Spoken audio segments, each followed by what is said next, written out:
तो भारतीय बाजारों में खरीदारी और खरीदारी के साथ साथ रिकॉर्ड स्तरों पर निफ्टी सोफार कामकाज करता हुआ आपको दिखाई पड़ेगा। 86 अंकों का उछाल निफ्टी में है, 1/4% के आसपास की बढ़त है और साथ ही साथ जो mid cap small cap index है वो थोड़ा सा प्रेशर के साथ कामकाज करता हुआ मोर लेस दिखाई पड़ रहा है। बातचीत करने के लिए हमारे साथ जतिन गेडिया सर मौजूद है। जतिन सर नमस्कार, स्वागत है कार्यक्रम में। मार्केट्स नए रिकॉर्ड स्तरों पर कामकाज कर रहा है, पहले तो शुभकामनाएं उसके लिए। और इस तेजी के बाद अब आपका व्यू क्या है, क्या करना चाहिए मार्केट्स में?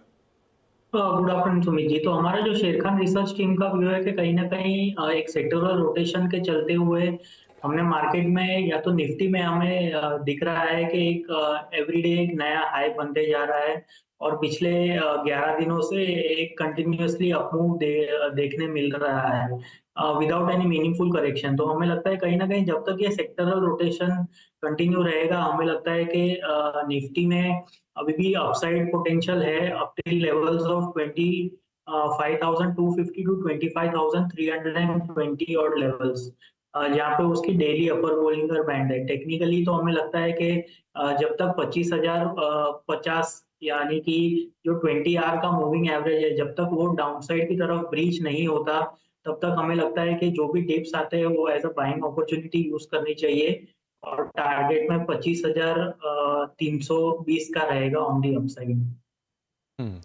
निफ्टी बैंक को लेकर क्या व्यू है, क्योंकि आज फाइनेंशियल्स तो पार्टिसिपेट कर रहे हैं लेकिन निफ्टी बैंक थोड़ा सा सबड्यूड है। एक बाइंग आई, बाइंग लेकिन होल्ड नहीं कर पाई और मार्केट्स वापस फ्लैट हो गए। सो निफ्टी बैंक को लेकर व्यू? देखिए, निफ्टी बैंक अंडर परफॉर्मर रहा है। हमें लगता है कि I think day before yesterday का जो हाई था अराउंड 51,410 के आसपास था। जब तक वो नहीं निकलता है तब तक हमें लगता है कि एक रेंज बाउंड तरीके से ट्रेड कर सकता है। लेकिन हमें लगता है कहीं ना कहीं जो कल के ट्रेडिंग सेशन में बैंक निफ्टी की मंथली एक्सपायरी हो गई है और उसके बाद हमें आज के ट्रेडिंग सेशन में यानी कि आईसीआईसीआई बैंक, इंडसइंड बैंक में थोड़ी बाइंग इंटरेस्ट देखने मिल रहा है और साथ ही साथ में state bank of India, PSU bank में से स्टेट बैंक ऑफ इंडिया ने कंट्रीब्यूशन करना स्टार्ट कर दिया है। तो हमें लगता है कि बैंक निफ्टी में एक सरप्राइज रैली हमें देखने मिल सकती है टुवर्ड्स 51,500 51,700। और अगर जो कोई इसमें लॉन्ग ट्रेड लेता है तो हमें लगता है कि 51,000 का एक स्ट्रिक्ट स्टॉप लॉस लगा के लॉन्ग किया जा सकता है। ऊपर में टारगेट 51,500 और 700 के रहेंगे। Jatin sir, individually stock specific कहां पर आप लॉन्ग हो, क्या कोई शॉर्ट कॉल भी? देखिए, क्योंकि मार्केट एक क्रूशियल लेवल पे है तो हम एक लॉन्ग और एक शॉर्ट के साथ जाना चाहेंगे। जो पहला या तो एक इकलौता लॉन्ग साइड की तरफ ट्रेड होगा वो इंडियन एनर्जी एक्सचेंज में होगा। एक कंसोलिडेशन में से ब्रेकआउट आया है और हमें लगता है कि ये ऊपर की तरफ मोमेंटम जारी रह सकता है। तो आईएक्स में लॉन्ग करने की सलाह रहेगी। स्टॉप लॉस रहेगा 196 का और टारगेट रहेंगे 215 के। और जो शॉर्ट साइड की तरफ ट्रेड होगा वो एस्कॉर्ट्स कुबोटा में होगा। तो हमें लगता है कि कहीं ना कहीं एक पुल बैक आया था जो अपने डेली मूविंग एवरेजेस पे आके फिजल आउट हो गया और फिर से एक डाउनसाइड की तरफ मूव स्टार्ट करने को रेडी है। तो एस्कॉर्ट्स में शॉर्ट करने की सलाह रहेगी। स्टॉप लॉस रहेगा 3880 का और टारगेट रहेंगे 3700।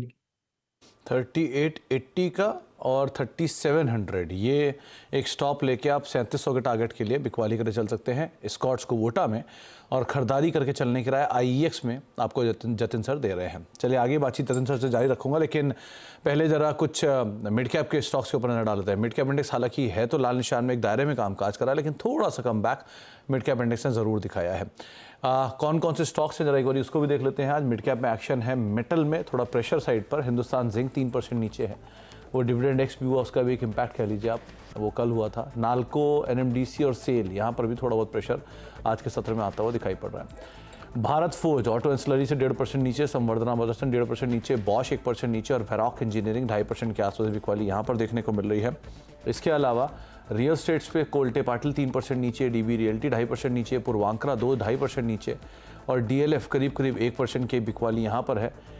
मिड कैप आईटी में आज Quick Heal, Sonata software, Birla soft और फर्स्ट सोर्स सब में खरीदारी है 2.5 से लेकर 2.5% तक की। और फाइनेंस शेयरों में खरीदारी AU small finance bank, PFC, Canfin home, Cholamandalam invest 1 से लेकर 1.5%, 2% के आसपास की बढ़त यहाँ पर भी देखने को मिली। मिड कैप में चढ़ने वाले शेयरों में प्रेस्टीज एस्टेट में खरीदारी, वेदांत फैशन यहाँ पर तेजी है, लगातार दूसरा दिन बाइंग बा। SJVN 1.5% ऊपर, गुजरात गैस करीब 1.5% की खरीदारी यहाँ पर है। और जो प्रेशर है मिड कैप में वो टाटा एलेक्सी में लगातार दूसरे दिन, ट्यूब इन्वेस्टमेंट 3.5% नीचे, अशोक लेलैंड और इमामी, ये कुछ और ऐसे नाम जो कि 2.5 से लेकर 3.5% की बिकवाली के साथ सोफार कामकाज करते हुए दिखाई पड़ रहे हैं। एक जतिन सर, पहले तो एक व्यू आप दीजिए अपना, खास तौर से मिड कैप आईटी में, क्योंकि आज आईटी में एक अच्छी बाइंग है मिड कैप आईटी में, यहाँ पे कोई टेक आप रखना चाहोगे क्या? हाँ, देखिए ओवरऑल मिड कैप आईटी में हमारा व्यू पॉजिटिव है। आई थिंक बिरला सॉफ्ट एक हमारा प्रेफर्ड पिक था, जिसका आई थिंक कल के ट्रेडिंग सेशन में टारगेट भी आया है। और हमें लगता है कि कहीं ना कहीं मिड कैप आईटी में अगर जो मैं फ्रेश एक पर्सपेक्टिव लूँ तो हमें लगता है कि परसिस्टेंट सिस्टम एक अच्छा प्रीफर्ड पिक रहेगा। अभी नया अगर जो मेरे को रिकमेंडेशन देना है तो, क्योंकि इसमें टेक्निकली हमें लगता है कि एक फ्रेश ब्रेकआउट आया है, मल्टीपल रेजिस्टेंस था 5000 4900 के रेंज में, तो उसको क्रॉस करके आज के ट्रेडिंग सेशन में ट्रेड कर रहा है। तो हमें लगता है कि परसिस्टेंट सिस्टम में एक फ्रेश लॉन्ग किया जा सकता है। स्टॉप लॉस इसमें लगाना होगा 4880 का, और ऊपर में टारगेट रहेंगे 5300 के। 500 के टारगेट्स के लिए आप इसको भी अदरवाइज नजर रख सकते हैं। एक और इंपॉर्टेंट खबर, जहां पे सुप्रीम कोर्ट एजीआर मामले में क्यूरेटिव याचिका की सुनवाई करने के लिए तैयार हो गया है। कोर्ट एयरटेल और वोडाफोन आइडिया की याचिका पर शुक्रवार को सुनवाई करेगा। और ज़्यादा जानकारी के लिए चलते हैं असीम मनचंदा के पास। तो असीम, एक इंपॉर्टेंट अपडेट है खासतौर से वोडाफोन आइडिया को लेकर भी, जहां पर एक रिपोर्ट भी आई थी सिटी की कि अगर इस तरह कुछ फैसला आता है तो शायद बड़ा इम्पैक्ट कर सकता है यहाँ पर। आप बताइए किस तरह की डिटेल है कि अगले 2 दिनों में कुछ होना है यहाँ पर, आज शाम को इधर या कल तक, तो क्या डिटेल है आपके पास? सुमित, सही कहा आपने कि अब एजीआर के ऊपर जो क्यूरेटिव याचिका एयरटेल और वोडाफोन आइडिया दोनों ने दाखिल की हुई थी, उसके ऊपर सुप्रीम कोर्ट सुनवाई करने के लिए तैयार हो गया है। और कल दोपहर को 1:30 बजे इस मामले की इन चैम्बर्स के अंदर सुनवाई होगी। तब देखना होगा कि सुप्रीम कोर्ट क्या इस मामले के लिए ओपन कोर्ट में इसकी सुनवाई करने के लिए तैयार होता है या नहीं होता है। ये भी बता दूं कि सुप्रीम कोर्ट ने 4 साल पहले एजीआर के ऊपर अपना आदेश दिया था। उसके बाद इन सभी कंपनियों की लायबिलिटी काफ़ी बढ़ गई थी। अगर मैं वोडाफोन आइडिया की लायबिलिटी की बात करूँ तो आज की डेट में वोडाफोन आइडिया को ब्याज के साथ करीबन 70,000 करोड़ रुपया चुकाना है। दूसरी तरफ एयरटेल को करीबन 35,000 करोड़ से लेकर के 40,000 करोड़ रुपए ब्याज के साथ चुकाने हैं। तो अब ये सुप्रीम कोर्ट के ऊपर डिपेंड करता है कि वो क्या इस मामले को सुनवाई करेगा और इसके ऊपर किसी कोई फेवरेबल आदेश कंपनियों के लिए देगा। तो जो कंपनियां हैं वो लगातार मांग कर रही थी कि सुप्रीम कोर्ट इस मामले में क्यूरेटिव याचिका की सुनवाई करे। तो लंबे इंतजार के बाद सुप्रीम कोर्ट इस एग्री कर गया है कि हम इस मामले की सुनवाई करेंगे। कल दोपहर को 1:30 बजे इन चैम्बर्स इसकी सुनवाई होगी। वहां पर अगर कोर्ट को लगता है कि सेटिस्फेक्शन होता है कि इस मामले में कहीं ना कहीं कोई ग्रोस इनजस्टिस हुआ या फिर कोई लीगल पॉइंट में कोई गलती है, तो सुप्रीम कोर्ट इस मामले की सुनवाई दोबारा करने के निर्देश दे सकता है और तब इस मामले की सुनवाई ओपन कोर्ट के अंदर होगी। तो कल तक का हमको इंतजार करना पड़ेगा कि क्या सुप्रीम कोर्ट एग्री करता है कि इस मामले में कोई ना कोई ग्रोस इनजस्टिस हुआ है और इस मामले की ओपन कोर्ट में सुनवाई होगी। उसके बाद ही हम कह सकते हैं कि कंपनियों को एजीआर केस में राहत मिल सकती है। चलिए, बहुत बहुत शुक्रिया असीम, आगे भी आपसे इस पर अपडेट लेते रहेंगे।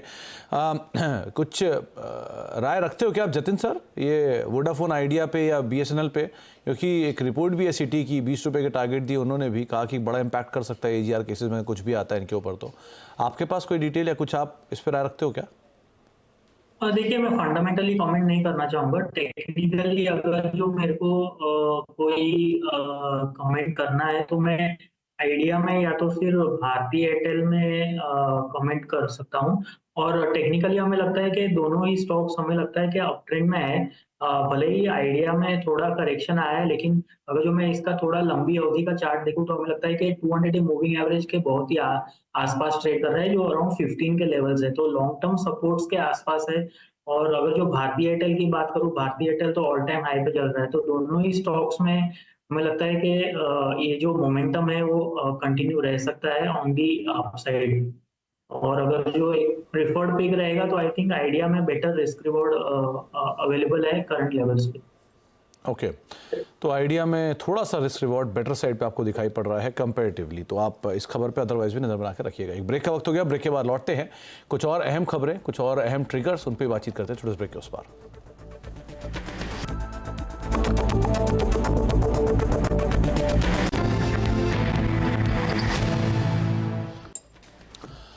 अब देख रहे हैं मिड कैप मंत्रा और मिड कैप बिल्कुल flat, small cap more less flat to negative side पे दोनों इंडिसेस कामकाज कर रहे हैं और इंडेक्स थोड़ा स्पाइक दिखा के वापस रेंज के अंदर ही कामकाज कर रहा है। लेकिन रिलायंस इंडस्ट्रीज और डिज्नी डील को सीसीआई की मंजूरी मिल गई है। इसी मंजूरी के साथ अब यह जेवी की देश की सबसे बड़ी मीडिया कंपनी बन जाएगी। 70,003 करोड़ रुपए से ज़्यादा की इस डील के बाद भारत में मीडिया जगत में एक बड़ा बदलाव देखने को मिलेगा।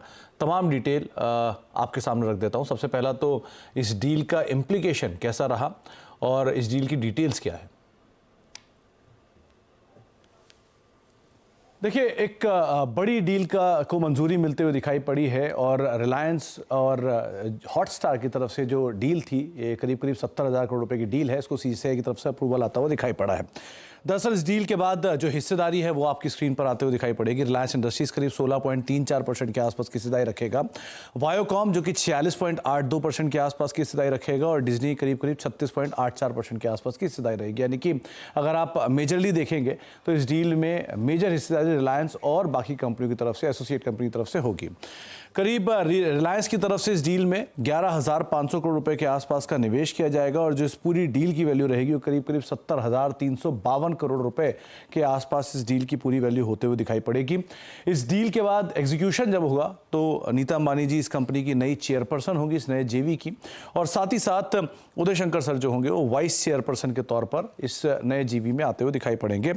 इसके अलावा इस डील के कुछ और एग्जीक्यूशन की बात की जाए तो उसमें डिज्नी, हॉटस्टार, स्टार इंडिया के जो तमाम चैनल्स हैं वो इस डील के बाद इस जेवी के अंदर आते हुए दिखाई पड़ेंगे। साथ ही साथ इस डील के बाद जो बड़ी पिक्चर है वो ये कहती है कि सबसे ज़्यादा ओटीटी सब्सक्राइबर होंगे, सबसे ज़्यादा 120 से ज़्यादा चैनल होंगे और देश का सबसे बड़ा मीडिया हाउस की तरह बनता हुआ दिखाई पड़ेगा।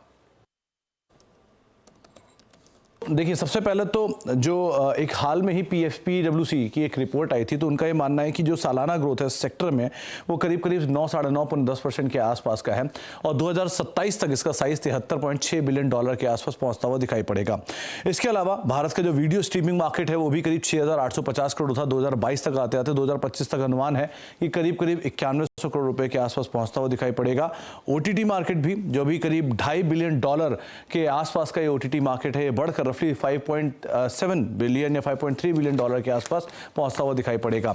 ये ओवरऑल सब्सक्राइबर की सिचुएशन है, किस तरह की सब्सक्राइबर्स की सिचुएशन है। सबसे पहले अगर सब्सक्राइबर की बात करें तो अमेजन प्राइम करीब 5.9 करोड़ प्लस सब्सक्राइबर्स हैं, हॉटस्टार 3.8 करोड़ प्लस सब्सक्राइबर है, जियो सिनेमा 1.2 प्लस करोड़ सब्सक्राइबर है, सोनी लाइव करीब 1.2 करोड़ प्लस सब्सक्राइबर है और Z5 पर करीब 75 लाख प्लस सब्सक्राइबर यहाँ पर दिखाई पड़ रहा है। तो इस तरह का अगर इंटीग्रेशन होता है तो जियो सिनेमा सबसे ज़्यादा सब्सक्रिप्शन वाला प्लेटफॉर्म बनता हुआ दिखाई पड़ेगा तमाम जो कंपनी का इंटीग्रेशन है उसके बाद। इसके अलावा स्पोर्ट्स राइट्स और ब्रॉडकास्टिंग में एक सबसे बड़े प्लेयर के तौर पर ये शुमार होते हुए दिखाई पड़ेंगे। तेजी से बढ़ते जो मीडिया सेक्टर है उसका भी एक बड़ा फायदा इस कंपनी को मिलेगा इस पूरे जेवी के बाद और सिंगल ऐप में आपको जियो सिनेमा, हॉटस्टार जैसे जो इंटरफेस है वो यूज करने को मिलेंगे। सोनी, नेटफ्लिक्स और अमेजन प्राइम को एक बड़ा स्टिफ कंपटीशन गोइंग फॉरवर्ड आता हुआ दिखाई पड़े। तो एक बड़ी री रेटिंग की पॉसिबिलिटी लगाई जा रही है मीडिया एंटरटेनमेंट स्पेस के अंदर।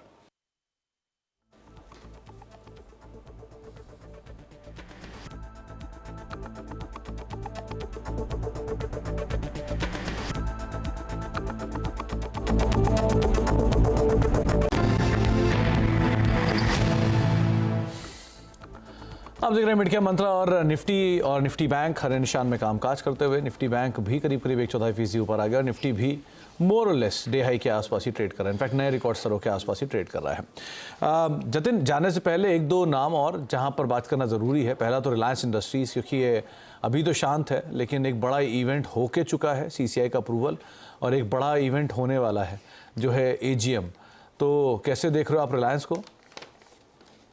देखिए, ओवरऑल हमें लगता है कि रिलायंस में एक गैप एरिया फॉर्म हुआ था ऑन द डे ऑफ 27 जुलाई जो इन द रेंज है 3080 और 3100। तो हमें लगता है कहीं ना कहीं वो गैप एरिया फेल करने ऊपर में जा सकता है। ओवरऑल रेंज बाउंड है बहुत समय से 3200 और नीचे में 2900, ये 300 पॉइंट की रेंज में बहुत टाइम से ट्रेड कर रहा है। हमें लगता है कि अपसाइड है, इमीडिएट अपसाइड है, लेकिन limited upside until the levels of 3080 to 3100 तक के लग रहे हैं। 3080 3100 के आसपास तक के लेवल्स शायद ऊपरी स्तरों पर देखने को मिले। विद द स्टैंडर्ड डिस्क्लेमर कि जो चैनल आप देख रहे हैं इसका प्रभुत्व और प्रबंधन रिलायंस इंडस्ट्रीज़ के पास है, तो किसी भी निवेश से पहले एक बार अपने सलाहकार की राय ज़रूर ले लें। और दूसरा नाम है आईटीसी का, जो कि आज एक तरफा कमान इसी ने संभाल के रखी हुई है। 1.5% 2% की तेज़ी यहाँ पर भी है। सो जतिन, आईटीसी इसे कैसे देख रहे हो आप? देखिए, आईटीसी में स्ट्रक्चर बहुत ही अच्छा है। I think ITC one of the counters from the FMCG pack है जो थोड़ा अंडर परफॉर्म कर रहा है, लेकिन हमें लगता है कहीं ना कहीं ये जो अंडर परफॉर्मेंस है वो हमें लगता है कि आउट परफॉर्मेंस में तब्दील हो सकता है। एक मल्टीपल रेजिस्टेंस अराउंड 510 512 के जोन में है, लेकिन हमें लगता है कि जो जिस हिसाब से आज के ट्रेडिंग सेशन में हमें एक 20 डे एवरेज के सपोर्ट से एक शार्प रनअप देखने मिल रहा है, और अगर जो वो during the course of the second half of the trading session ये लेवल्स होल्ड कर जाते हैं तो एक एनगल्फिंग बुल पैटर्न भी बन सकता है डेली चार्ट्स के ऊपर, जिसके इम्प्लीकेशन बहुत ही बुलिश है। तो हमें लगता है कहीं ना कहीं स्ट्रक्चर पॉजिटिव साइड की तरफ दिखा रहा है, बुलिश मोमेंटम कंटिन्यू रह सकता है towards the level of 525 530 immediately. तो हमें लगता है कि अगर जो करंट लेवल्स पे किसको लॉन्ग करना है तो रिस्क रिवॉर्ड फेवरेबल है। 500 के एक स्ट्रिक्ट स्टॉप लॉस के साथ लॉन्ग किया जा सकता है। ओके, तो 500 का एक strict stop loss long side पे आप आईटीसी को देख सकते हैं।